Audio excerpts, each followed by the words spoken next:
Sa iba mali, pero sa inyo pwede. Ito nga ang patama ng unkabogable star na si Vice Ganda, sa mga taong kung maka-impose ng rule, ay tila may double standard.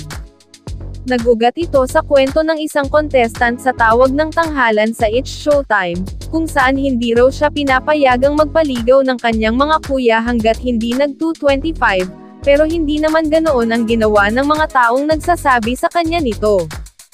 Ayon nga sa Madlang People, ay base ito sa naging aksyon ng MTRCB, na patawan ng suspensyon ang programa, gayong ang katapat nitong noontime show na It, ay nagkaroon din ng reklamo, ngunit hanggang ngayon, ay tila walang aksyon ang MTRCB ukol dito.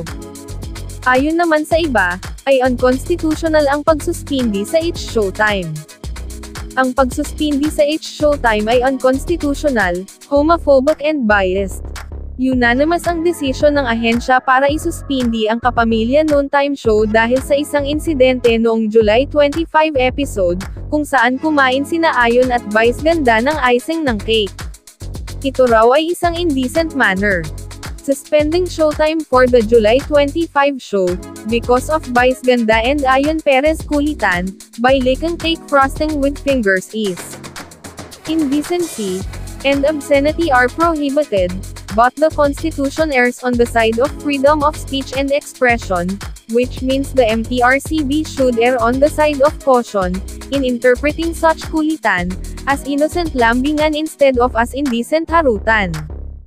Assuming without conceding na may double innuendo, it's not sexual at all. The innuendo is either lambingan, or harutan.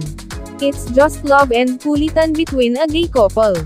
Many other couples on TV have smeared cake frosting on their fingers, and licked it with, or in front of their real life, or on-screen partners. Anong difference ni Vice and Ayon? Bakla sila. Many others have pointed out before the Ludway Lala Soto's own father, Tito Soto, kissed Helen Gamboa in It, of TVJ.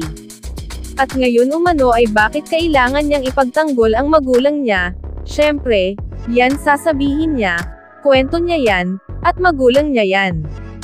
A clear bias. Sana mag-law school, and ethics classes siya, para matuto naman siya how to exercise the power of the MTRCB responsibly.